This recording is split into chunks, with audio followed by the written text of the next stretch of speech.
Felipe Martins, enfim, teve a injustiça contra ele mitigada. E aí, meus amigos, bom ou ótimo? Sim, hoje eu tô feliz. E eu sei que se a gente for olhar o todo, colocar na ponta do lápis, não tem motivo para comemorar. Mas eu vou me permitir essa pequena alegria. Ah, e feliz Dia dos Pais para todos os papais. Você é o primeiro príncipe da sua filha e o primeiro herói do seu filho. Não desperdiça isso. Então, eu vou falar do Felipe Martins e como a injustiça não foi desfeita, mas sim mitigada. E vocês vão entender o porquê. Mas não apenas do Felipe. Eu vou falar do Silvinei Vasquez, porque eu acho que ninguém leu o seu alvará de soltura e não é possível que só eu entrei em choque com o que estava naquele papel. Só que eu também preciso falar sobre os relógios do Dilma. Sim, plural, porque são 2. E porque ele mente, mas a mídia não se dá o trabalho de questionar? Lá vai eu de novo fazer o trabalho esperado do jornalismo brasileiro, que é uma lástima. Ah, e a AGU, Ministério da Verdade, TSE, STF, se só seguem aí, tá? Eu sei bem o regime que nós vivemos e eu jamais levantaria dúvidas como essa se eu não pudesse provar, usando além de documentos, as sagradas matérias da mídia tradicional brasileira, que não mente nunca. Ou mente?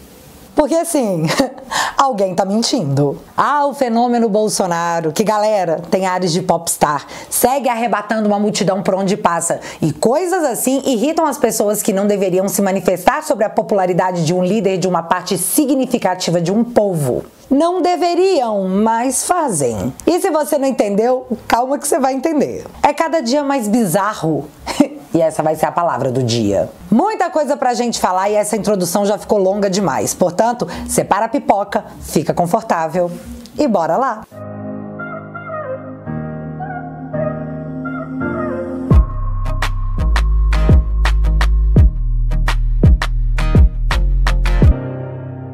Vou começar falando do Felipe porque ele tá livre, mas não tá. No dia 3 de agosto, o Verdevaldo fez uma matéria para a Folha de São Paulo que dizia: ex-assessor de Bolsonaro está preso com base em alegação falsa.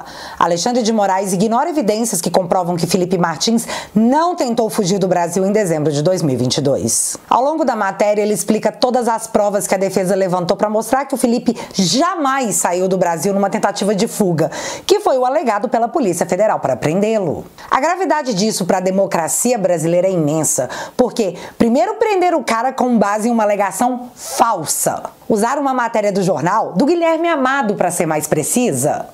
E guardem esse nome porque nós vamos falar dele de novo mais tarde. Onde o tal jornalista dizia que Felipe havia evaporado do Brasil.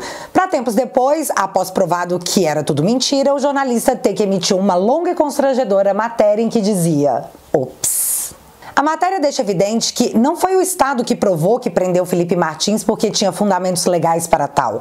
A matéria deixa claro que foi o acusado que teve que provar que não, as acusações do Estado contra ele eram falsas. Glenn diz o seguinte, abre aspas: o princípio de que um cidadão só pode ser preso depois de provar em um julgamento justo que cometeu algum crime é fundamental para qualquer sociedade livre.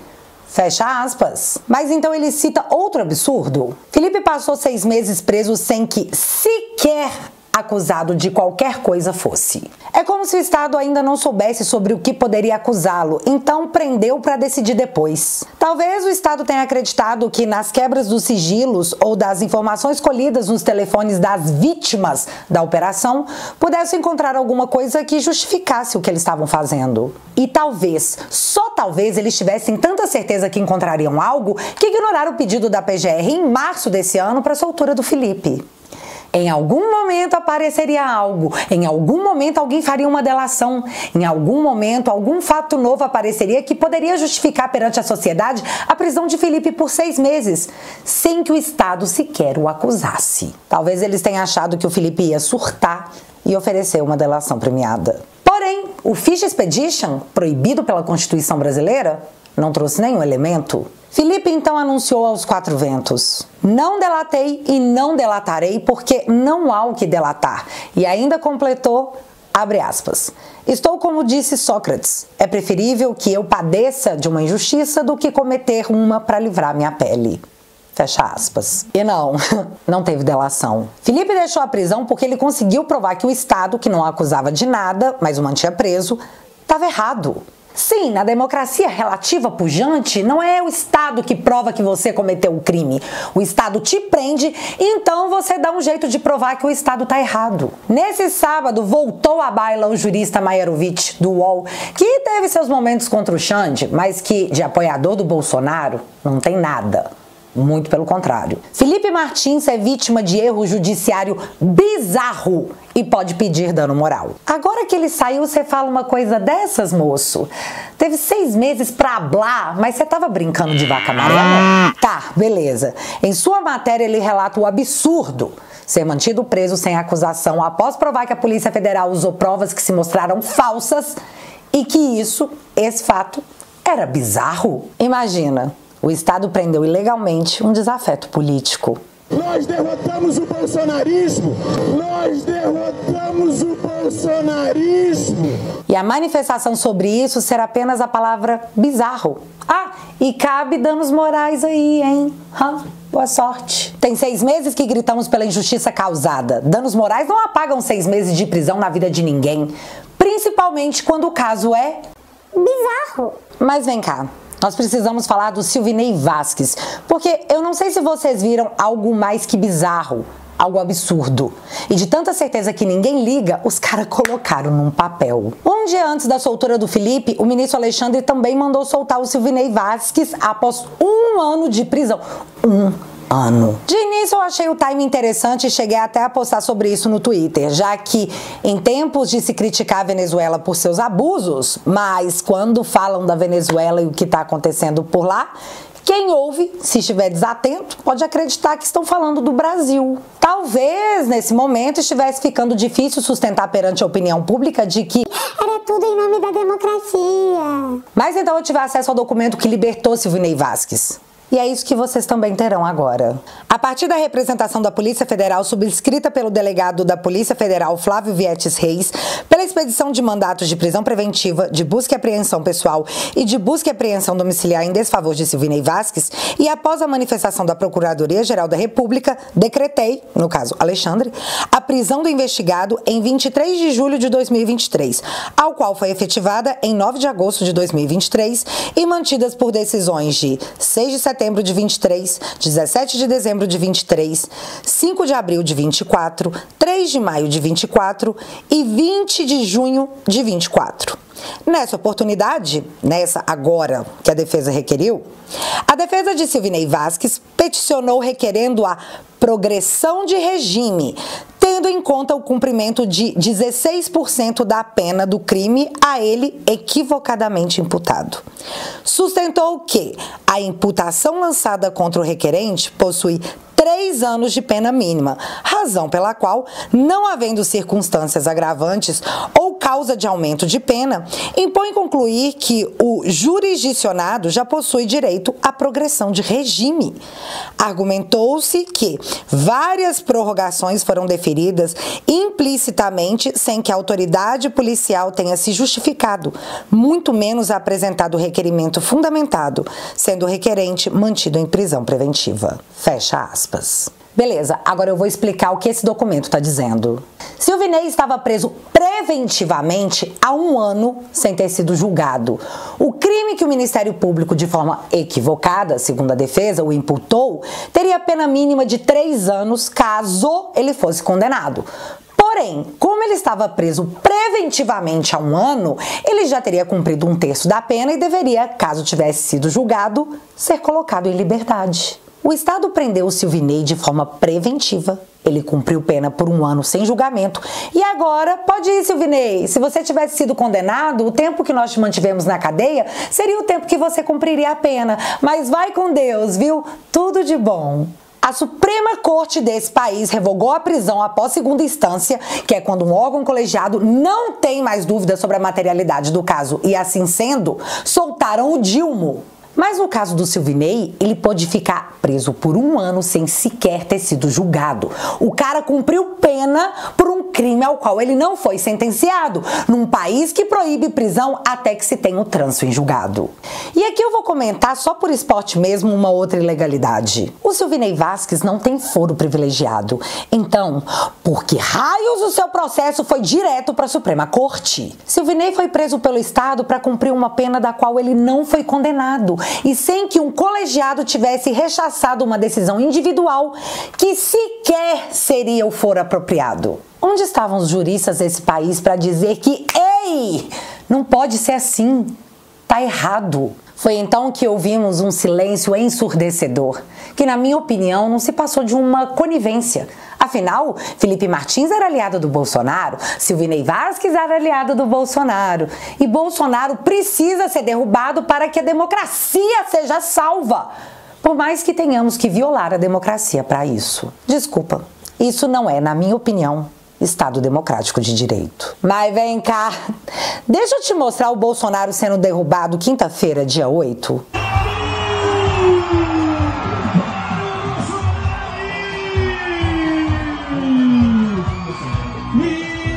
Nós não desistiremos do Brasil! Quem tem esse povo e Deus ao teu lado? Agora vê ele sendo derrubado no dia 9.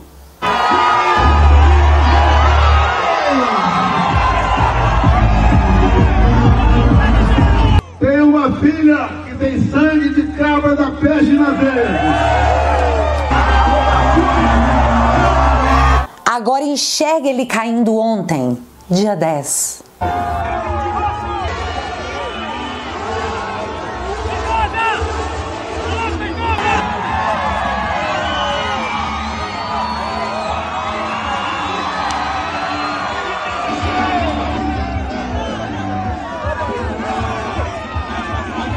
Cara, isso deve doer demais. Aliás, uma juíza tentou evitar que a motociata do Bolsonaro fosse realizada na cidade de Caruaru, no Pernambuco, dizendo que Bolsonaro realizar a motociata ao lado de um candidato configuraria campanha eleitoral antecipada. Engraçado que eu não lembro de impedirem o Boulos e o Dilma de se encontrarem em um ato sindical, onde literalmente o Dilma pediu votos pro moço em questão. Aquilo sim foi propaganda antecipada. Porém, um desembargador emitiu uma liminar autorizando que o ato ocorresse sob a alegação de que a decisão da juíza se antecipa ao afirmar que a motociata seria uma propaganda antecipada.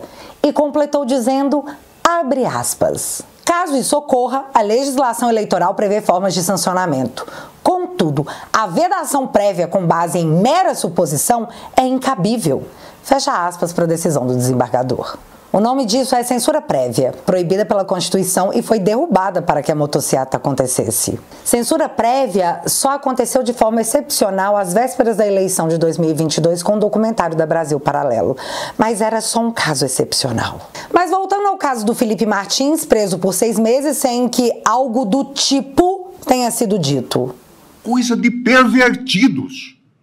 Claramente se tratava de prática de tortura. Usando o poder do Estado. É disso que se trata. Vamos chamar as coisas pelos nomes. E após o Estado manter trancado sem denúncia, sem julgamento, sem acusação alguma, ele sai com tornozeleira, proibido de sair de casa à noite, tendo que comparecer semanalmente perante um juiz, proibido de usar redes sociais sob pena de R$20 mil por postagem e proibição de se comunicar com mais de uma dezena de pessoas, sob pena de voltar para a cadeia, um local que ele nunca deveria ter ido. Sobre isso, o jurista André Marsiglia pondera, abre aspas, chocante a restrição que impede Felipe Martins de usar redes sociais sob pena de R$20 mil por postagem. Censura sob a ótica do próprio STF, que decidiu várias vezes que presos podem se manifestar por cartas e entrevistas. Se preso pode, abusivo que alguém solto não possa. Fecha aspas. Felipe saiu da prisão, mas lá ainda existem vários outros condenados a 16, 17 anos de cadeia. E uma delas é a Débora, que escreveu Perdeu Mané, em batom, na Estátua da Justiça. E você sabe por que ela escreveu isso? Todo respeito. Por favor, Barroso, responde pra gente. Perdeu, mané, numa mola. Débora passou 1 ano presa sem denúncia. E após manifestação massiva da internet, aquelas que eles desejam tanto regulamentar, a denúncia foi oferecida. Débora foi acusada de tentativa violenta de abolição do Estado Democrático de Direito, porque escreveu de batom numa estátua. Mas não é só a Débora, temos também a Karine, que teve o seu caso relatado pelo Guzo em sua coluna no Estadão. Abre aspas. Karina dos Reis, uma dona de casa de Araxá de 44 anos, tem câncer. Os médicos atestam que ela precisa fazer exames de tomografia e ressonância para ter chances de vencer a doença. Mas, além do câncer, Karina tem o ministro Alexandre de Moraes em sua vida. Ela é considerada pelo ministro como uma inimiga do Estado Democrático de Direito e está obrigada por ele a usar uma tornozeleira eletrônica. O que existe aqui é apenas crueldade, vingança e um abuso do forte contra o fraco. Fecha aspas. Porque eu não sei se vocês sabem, não dá para fazer ressonância de tornozeleira. E eu sei que existem muitas questões a serem discutidas no Brasil, como eu sei, mas como podem políticos abrirem a boca para dizer isso aqui é para salvar a democracia, enquanto eles estão condenando as prisões arbitrárias na ditadura venezuelana, mas se calam perante ao que ocorre em seu próprio país por divergência ideológica? Covardes. Olha essa matéria que interessante. Maduro diz que assinou o decreto que bloqueia acesso à rede social X, o Twitter, na Venezuela. Presidente venezuelano culpa as redes sociais de serem as responsáveis pela violência no país. Aí eu te pergunto, você já ouviu isso antes? Não ouviu? E essa aqui? Maduro diz que regime já prendeu 1.200 pessoas e vai prender outras 1.000. Ditador afirma que está preparando penitenciárias de segurança máxima para detidos em protestos que contestam eleições. Algo do tipo, onde foi que você ouviu, hein? Em que lugar? Enquanto a Fátima Tubarão foi condenada a 17 anos de cadeia, o Zé Dirceu, do Mensalão, do Petrolão, milhões e milhões de dinheiro público, segue dando entrevista na velha mídia e diz que quer voltar à política. É uma torta de democracia, porém jogada na nossa cara. Mas deixa eu aproveitar a brecha para emendar um outro assunto. Vamos falar de Consórcio Nordeste, aquele do Gabas. Durante a CPI da Covid, que tinha o intuito de se investigar o que de errado teria sido cometido durante a pandemia, mas vale o adendo, só se fosse contra o Bolsonaro. Qualquer outra denúncia, não. Durante meses nós gritamos sobre o que o Consórcio Nordeste, que à época tinha como presidente Rui Costa, ex-governador da Bahia e atual ministro de Estado do governo Dilma, havia pego 50 milhões de dinheiro público para comprar respiradores em plena pandemia, sem licitação e desaparecido com dinheiro. A gente tentou fazer, no mínimo, esse assunto ser discutido, mas tivemos a fala memorável de Simone Stepp, também atual ministra do Dilma. Vocês lembram? Não é porque o recurso é federal e foi repassado para estados e houve malversação do dinheiro público que ele pode ou deve ser investigado por essa comissão. Mas caso vocês não se lembrem exatamente do que se trata, eu vou trazer um trecho da matéria da Veja para refrescar a sua memória desse absurdo. E não tem outra palavra. Não, talvez tenha. Bizarro. Abre aspas. O governador da Bahia, Rui Costa, do PT, é investigado no inquérito da Polícia Federal junto ao Superior Tribunal de Justiça por envolvimento em um dos maiores golpes de que se tem notícia durante a pandemia de coronavírus.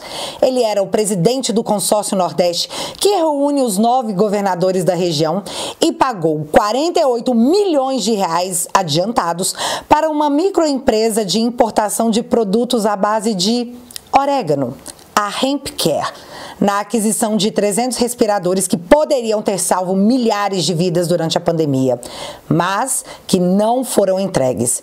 Hemp, em inglês, é orégano. Care é cuidado. A delegada federal Luciana Caires perguntou ao governador, conforme depoimento anexado no inquérito do STJ, se não chamou a atenção dele, quando foi assinar o contrato com a HempCare, que a empresa contratada para fornecer ventiladores pulmonares era uma empresa especializada em vender medicamentos à base de orégano. Aspas para ele. Não. Confesso que não. E lá tinha representantes de produtos farmacêuticos. Estava essa denominação da empresa e não me chamou a atenção. No momento, pelo nome, até porque eu não tenho pleno domínio da língua inglesa. Portanto, eu não domino. Fecha aspas. Justificou Rui Costa. Só faltou no final Foi mal, hein, galera? Torrei 50 milhões em plena pandemia numa fraude em compras de respiradores que poderiam salvar vidas em uma empresa de orégano, mas fazer o quê? Eu não falo inglês. Aí agora, mais de 2 anos depois, uma nova operação em cima do consórcio acontece. Polícia Federal mira corrupção na compra de respiradores pelo Consórcio Nordeste. Agentes cumprem 34 mandatos de busca e apreensão e medidas judiciais de sequestro de bens em 4 estados. 2 anos depois, será que essa galera já conseguiu se livrar de provas armazenadas? Porque o tempo aí foi super generoso, né? Ninguém foi preso, porque a matéria diz busca e apreensão e sequestro de bens. Não tem ninguém ali que possa atrapalhar as investigações? Preso mesmo tem que ser opositor político que faz meme na internet? O GDO é mais perigoso do que um grupo de agentes públicos políticos que roubaram o país em 50 milhões de reais, tirando da população o direito ao acesso a respiradores em plena pandemia? Cara, isso é tão surreal dito em voz alta. Como é que foi que o Brasil entendeu que essas coisas são a prioridade? A mídia não quer falar sobre o Dilma porque o Dilma foi o seu candidato. Eles têm alinhamento ideológico e talvez financeiro, já que verbas com publicidade subiram muito. Né, Globo? Mas eu preciso te mostrar como o Dilma tá fazendo seus eleitores de otários. E eu não vou só mostrar, eu vou provar. Eu imagino que todo mundo tenha visto os probleminhas no Desenrola, o governo que ia ajudar a galera que tava no FIES. Pois é, deu problema. A galera que já estava pra quitar, segundo promessa de papai Lula, foi pega com uma renegociação que foi comunicada via SMS. Segundo a matéria do próprio Jornal Nacional, uma menina faltava tipo R$2.000 para ela terminar de pagar e pum! Não, surpresa! Faltam 17 mil. Renegociações que foram aprovadas por aí e atingiu uma galera. Mas é o papai Lula cuidando dos pobres. Só isso. Corte de gasto nas universidades tivemos também. Só que agora os reitores estão dizendo que não tem mais dinheiro para poder pagar contas básicas. Lembrei do slogan, né? Pátria educadora. Só que não. E olha isso. No dia 10 de julho, o governo Dilma anunciou aos 4 ventos que estava ampliando farmácia popular. Mais 10 remédios serão distribuídos gratuitamente. Yay! Toda a mídia noticiou por tempo suficiente para ser gravado no imaginário das pessoas. Menos de um mês depois, o Dilma anunciou o corte de 1,7 bilhões no programa, comprometendo 36% do orçamento que entrega remédio para os pobres. E em resposta a isso, a pasta disse que não é para ninguém se preocupar porque nenhum beneficiário será afetado. Cara, esse governo acha que todo mundo é a mídia corrompida que engole o governo sem questionar. Como assim você corta 36% do orçamento e não vai prejudicar ninguém? Então eu imagino que o programa desde sempre poderia atender a todos com 36% a menos de receita? Simplesmente não faz sentido! Não faz sentido! Tirei 36% de receita, mas ninguém será atingido. Só otário engole essa. Só que teve outra. No dia 3 de agosto, o governo anunciou a ampliação do programa Pé de Meia. E novamente a mídia divulgou o suficiente para ficar armazenado na cabeça do povo. Olha como o Dilma é um cara bom. Porém, 4 dias após o anúncio da ampliação do programa, o governo bloqueou verbas do programa. E dessa vez sim a mídia disse que a conta não fecha financeiramente. Simplesmente não fecha. Anuncia, gera engajamento, popularidade, depois corta porque não tem dinheiro em caixa para bancar promessas populistas. O auxílio gás dos mais pobres sofreu um corte de 580 milhões de janjas. Petrobras saiu de um lucro recorde em 2022 para um prejuízo de 2,6 bilhões no segundo bimestre de 2024. E você precisa entender, o petróleo é nosso. Se a estatal dá lucro, esse dinheiro vai para o caixa do governo para ser repassado em benefícios para a sociedade. Mas, se dá prejuízo, quem paga é o pagador de impostos. Eu e você. Por falar em estatal dando prejuízo, os funcionários dos Correios anunciaram greve. E essa é apenas mais uma para conta, já que só esse ano assistimos à greve dos professores e à greve dos funcionários do IBAMA. E o Dilma é tão democrático que ele cortou o dia de greve do pagamento da galera. Afinal, greve só é um direito do trabalhador quando o governo não é petista. Mas enquanto o corte segue sendo apenas na carne do pobre, o governo Dilma, em 6 meses, gastou 1,5 bilhão em passagens e hospedagens. 6 meses. Entenda, o que o governo gastou do seu dinheiro para viajar foi quase o valor do corte do Farmácia Popular. E não para, já que, voltando do Chile, onde foi vaiado, o Dilma deu uma passadinha de 10 minutos em São Paulo, às nossas custas, para dar uma carona para Esbanja, a deslumbrada geral da República. Mas tá tudo bem, o Brasil tá numa crescente econômica, disse os dados oficiais do IBGE. Porém, essa semana uma matéria chamou muito a minha atenção. Ex-chefe do IBGE argentino é condenado por manipular índices de inflação. Mas é só uma matéria aleatória? Não quer dizer nada. Afinal, você precisa se lembrar, o seu dinheiro durar cada vez menos não é uma realidade? É só uma sensação? Disse a mídia, que não mente nunca. Ou será que mente? A Folha de São Paulo trouxe essa matéria. Moraes diz que eleições de São Paulo têm os piores candidatos desde a redemocratização. Aí todo mundo ficou se perguntando se Xande virou narrador ou consultor político, porque de onde a mídia tirou que um juiz da Suprema Corte deve fazer juízo de valor sobre eleições municipais? Enquanto as pessoas se olhavam no melhor estilo, Moraes apareceu para dizer que repórter da Folha publicou fake news sobre ele e esse negócio aí da opinião sobre as candidaturas em São Paulo. Deixa eu abrir aspas para a notinha do STF. O ministro Alexandre de Moraes, desculpa gente, é mais forte que eu, afirma que são mentirosas as alegações constantes na matéria da Folha de São Paulo a respeito dos candidatos a prefeito de São Paulo e lamenta que o jornalista tenha publicado informações falsas sem ao menos consultá-lo. Fecha aspas. Então, é a segunda vez que o Xande acusa a imprensa de fazer fake news. Mas vem cá, você não vai prender não? Não vai derrubar a matéria? Não vai derrubar o perfil? Só notinha mesmo? Benefícios democráticos que uns têm, outros não, porque uns são mais iguais que outros, já que o meu cérebro insiste em lembrar de matérias como essa aqui. Moraes derrubou perfis a pedido de órgãos criado e chefiado por ele no TSE. Mostra relatório. E qualquer semelhança com a Venezuela é só mera coincidência. Mas vem cá, você lembra que eu falei dos relógios do Dilma? Então, eu vou usar o gancho de fake news publicada pela mídia para saber se é esse o caso. Porque, galera, alguém tá mentindo. Presta atenção nessa sequência. No dia 26 de março de 2022, a Gleisi Hoffmann postou essa foto do Dilma num evento de comemoração dos 100 anos do Partido Comunista do Brasil. E o que nós estamos olhando nessa foto é o relógio redondo Piaget. Esse é um relógio de luxo avaliado em R$80 mil que o pai dos pobres estava usando num evento comunista. E eu não vou ficar aqui falando da hipocrisia porque não é esse o caso. O caso é que foi nesse dia que a história desse relógio começou. Após a repercussão negativa, no dia 30 de março de 2022, o Guilherme Amado, do Metrópolis, fez a seguinte matéria. Dilma revela a origem do relógio de luxo Piaget. Dilma falou sobre relógio Piaget, que gerou críticas de bolsonaristas em um encontro com parlamentares do PSOL no Rio de Janeiro. Então, na matéria, o Guilherme Amado nos conta que o Dilma, em encontro com parlamentares da sua base, explicou de onde veio o relógio de luxo.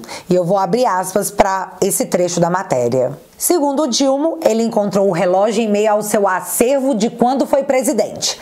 Acervo de quando foi presidente, grava isso. Onde estão milhares de presentes que ganhou durante 2 mandatos, entre eles diversos relógios. Fecha aspas. Já no início de 2023, o Dilma apareceu em seu programa flopado, hoje extinto, onde ele tentava copiar as lives do Bolsonaro. Pra dizer isso aqui. E eu sei que é difícil ouvir a voz dele, mas, galera, é importante. Se você quer pegar na mentira, você tem que prestar atenção. Viu? Sim. A França fez uma homenagem ao Brasil, os nossos fuzileiros navais foram desfilar no desfile da França. E aí, de repente, o Chirac me deu esse relógio. Você sabe que esse relógio ficou perdido 25 anos? É? Como assim? Você deixou ele... Não, eu não sabia onde estava. Sim. Quando agora eu fui mudar, que eu fui para a gaveta, estava lá. Aí eu estou usando ele aqui para ver se ele está bom ainda. Ele tem um escudo brasileiro. Ó. É mesmo. Pô, especial, então. E tem meu nome aqui atrás. De Chirac para Lula. Bom, feito na França, que foi onde o Santos Dumont voou. É isso. Né, pelo 14... Mais um relógio de luxo, agora dito ter sido um presente do presidente da França. Mas tá, essa história ficou no limbo até o dia 22 de agosto de 2023, quando a Folha fez a seguinte matéria. Relógio dado pela França a Dilma não foi declarado ao TCU. Ou seja, o relógio é um presente que sequer passou pelo gabinete adjunto para que fosse classificado. Então, simplesmente, ele não foi listado oficialmente como um presente recebido. Um relógio de luxo. Já era agosto de 2023 e o assunto sobre os relógios de Bolsonaro já estavam na boca da Polícia Federal e da mídia, que tentam até hoje, usando os presentes recebidos por Bolsonaro, como uma forma de equiparar o Bolsonaro ao Dilma, tipo... O Bolsonaro também é corrupto, ele ficou com relógio de luxo. Né? É muito difícil, mas eu preciso que você continue aqui para você entender onde que eu quero chegar. Foi então que o deputado Sanderson, em meio à discussão sobre os presentes do Bolsonaro lá no TCU, resolveu pedir uma investigação sobre o relógio Piaget de luxo do Dilma. Afinal, se o Bolsonaro não pode ficar com os presentes de luxo, o Dilma também não pode, certo? A gente já conversou muito sobre isso aqui. Foi então que o TCU solicitou ao Planalto informações sobre o tal relógio. E a informação que recebeu foi essa aqui. Conforme relatado, o relógio da marca Cartier foi entregue pela empresa francesa ao presidente da República, de modo que seu recebimento não envolveu a realização de eventos diplomáticos ou protocolares. E antes de eu explicar, na descrição do relógio confirma novamente que se trata de um Cartier, com ouro, com safira, com o símbolo da bandeira do Brasil e relatando o que tinha gravado no relógio. Cartier 2005, ano Brasil, Luiz Inácio Lula da Silva, resistente à água. Era isso que estava gravado. E agora eu explico. A descrição desse relógio é o que o Dilma descreveu em vídeo, no vídeo que a gente viu, que eu pedi para você ter força. Porém, ele disse ao Marcos Uchoa que o presente foi dado pelo presidente da França e que tinha a gravação de Chirac para Lula. O que, segundo o documento do Planalto, é mentira e mentira, já que foi dado pela empresa francesa Cartier, pois o relógio é um Cartier, não um Piaget, e não possui dedicatória do presidente Jacques Chirac, apenas o nome do Dilma. Tá, mas aí eu pergunto, se o relógio é um Cartier dado pela empresa Cartier ao Dilma, cadê o Piaget não catalogado? Em 11 de julho, mês passado, mais de 2 anos após o Dilma explicar a origem do Piaget de luxo que usou no evento do PCdoB, às vésperas do julgamento no TCU sobre o relógio de luxo do Dilma, o Planalto emitiu uma nota desmentindo o Dilma e a matéria do Guilherme Amado, dizendo que o relógio Piaget, que o Dilma afirmou ter encontrado em seu acervo de presentes de quando era presidente, na verdade não foi um presente recebido em mandatos, que ele recebeu esse presente depois, quando não era mais presidente, mas não disse nem quem deu, nem quando. Vocês entenderam? Eu vou de novo. Às vésperas do julgamento do TCU, o Planalto emitiu uma nota desmentindo a imprensa e a declaração do próprio Dilma, para dizer que o relógio que o Dilma encontrou em seu acervo, na verdade, não era presente de acervo. Alguém deu de presente um dia aí, mas eu não vou dizer quando nem quem. E como de fato o Piaget redondo não consta na listagem oficial de presentes, o TCU encontrou o Cartier e decidiu em cima desse fato que o Dilma poderia ficar com ele. O que gerou uma choradeira, porque se o Dilma pode, o Bolsonaro também pode, né? Pra tentar ficar bonito na fita, o Dilma saiu gritando que vai devolver o relógio, mas não diz quando. Tipo assim, isso aí é outra coisa. Um dia. Mas eis o meu ponto. Quem tá mentindo nessa história sobre a origem do Piaget de luxo não catalogado? O Dilma e a mídia, através do Metrópolis e o Guilherme Amado, ou o Planalto, que 2 anos depois, às vésperas do julgamento sobre o tema, emitiu uma nota desmentindo as informações dadas pela mídia com aspas do Dilma? Eu não sei, mas o Gustavo Gaia já protocolou um requerimento de informação querendo a confirmação via documentos de quem é que tá mentindo e por quê. Se foi a mídia, bom, segundo o Alexandre, eles andam fazendo muito isso mesmo, sabe? Não são confiáveis. Se foi o Dilma, bom, o cara mentiu que era um presente do presidente francês, quando na verdade foi um presente da própria marca do relógio. Então é o Dilma. Mente. A mídia não liga, porque é o Dilma. E só por isso.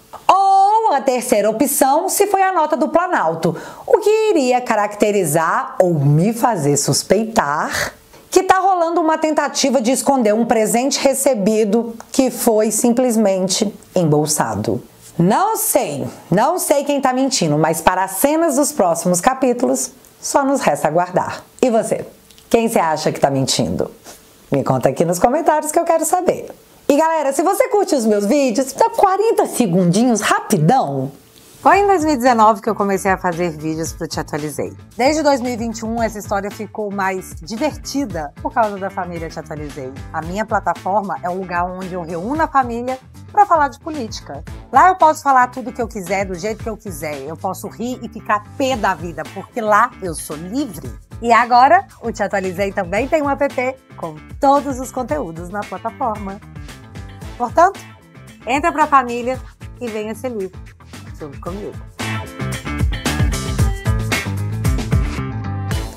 Entrando para a família Te Atualizei, você financia o meu trabalho com 10 bonouros por mês e se torna meu sócio não apenas na retomada cultural, mas também na busca pela real informação. Porque foi-se o tempo que aceitávamos as matérias do Ministério da Verdade sem questionar.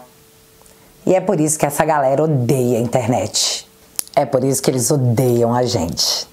Em troca, eu ofereço conteúdos exclusivos com um vídeo semanal aqui no sofá e mais os documentários para você mais que se atualizar, você se informar, sempre de uma maneira divertida. Faz toda a diferença para mim. Portanto, se você quiser e puder, eu vou deixar o link fixado aqui no primeiro comentário. E desde já, muito obrigada. Se você ainda não é inscrito aqui no meu canal, meu amigo, se inscreve e deixa seu like, porque você já sabe. Acontecendo alguma coisa de relevante ou irrelevante, a gente volta. Beijos, galera. Fui!